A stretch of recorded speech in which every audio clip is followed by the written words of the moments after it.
After a mildly interesting tutorial and introduction to the game's mechanics, visuals, the sound design, and whatever else, and also the monetization, I got into some practice matches to kind of get an idea what I will be up against, but not much of a challenge was in there.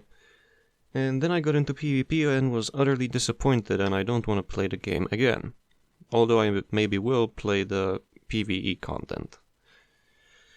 This game suffers from the same syndromes as Hearthstone does, and I thought that by now, anyone making a card game would look at Hearthstone and think, what is it that people don't like about it? Because it's, I think, the most known, publicly most known and recognized card game. First off, the balance is non-existent. If you want to say that bringing out a 9/9 on turn 3 is balanced, just because there's a 2-mana card which can bring it back into the hand, I will disagree with you, severely, and for a multitude of reasons. The first one is that deck, which is similar to Hearthstone's Big Druid, which cheats out large shit, is extremely efficient against everything, but the counter deck to it is only efficient against that deck, and against everything else it loses. So that's number one.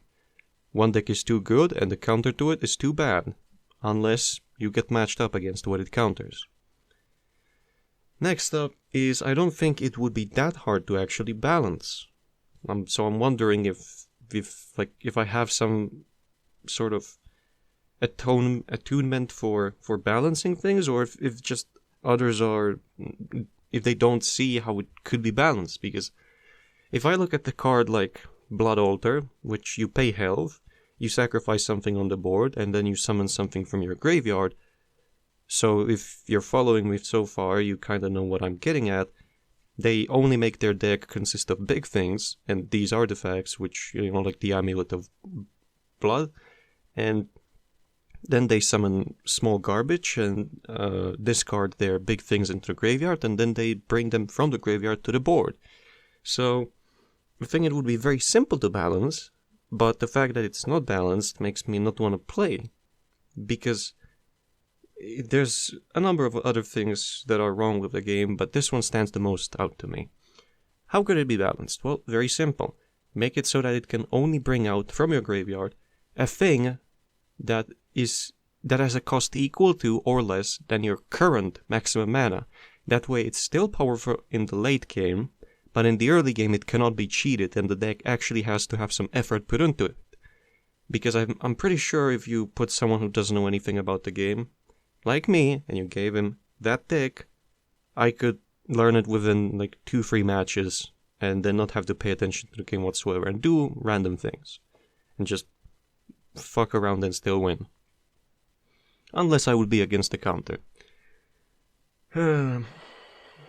Other than that, the selection of units that you both play together, because this game has a 2v2 mode, which is unique, interesting, but it has flaws.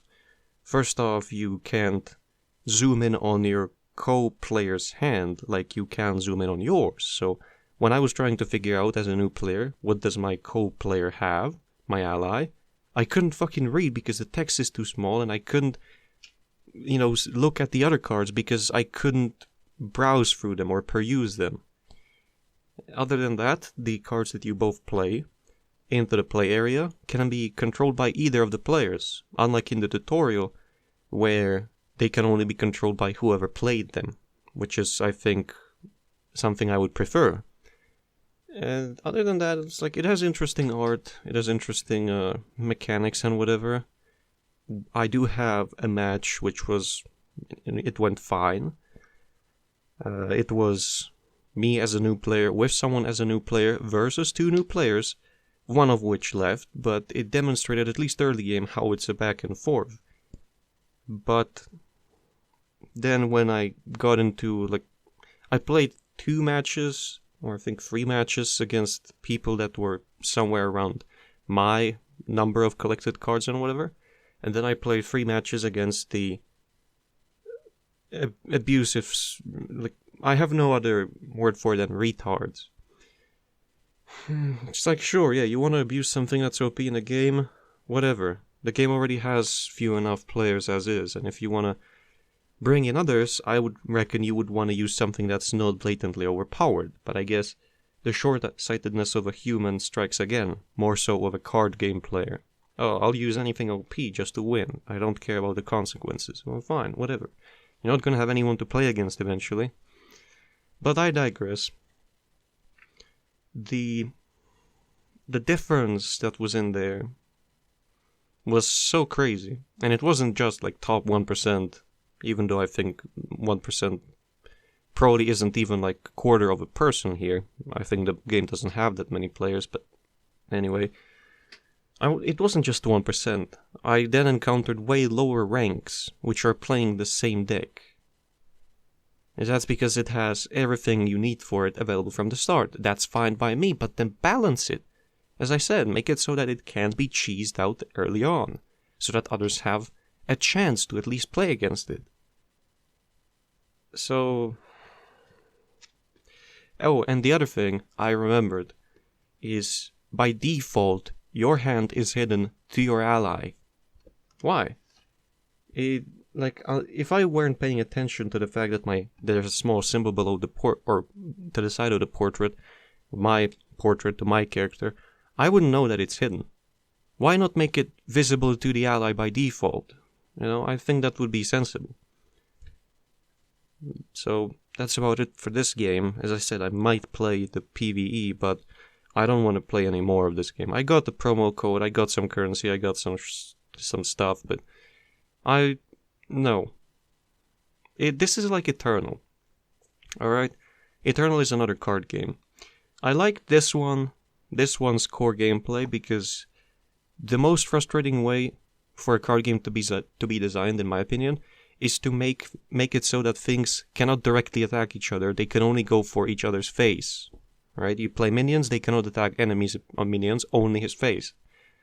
I like it when cards can attack each other, but like there's just outright win the game cards, like combo decks, but they all get overshadowed by that one thing which everyone plays, which is so cheap and can win the game on turn 4. And it's not an aggro, it's like the cheat deck. So like, actually not turn 4, but turn 4 is when it gets out of hand and you have no way of coming back unless you have specific cards and a specific deck type. So pretty much that's when you lose. It's just prolonged suffering until the end. I don't know, if devs get to see this, please do something, adjust it. And know that even if you do adjust it, I won't come back because I'm disappointed by finding it in this state. But I wish you best of luck in your future endeavors.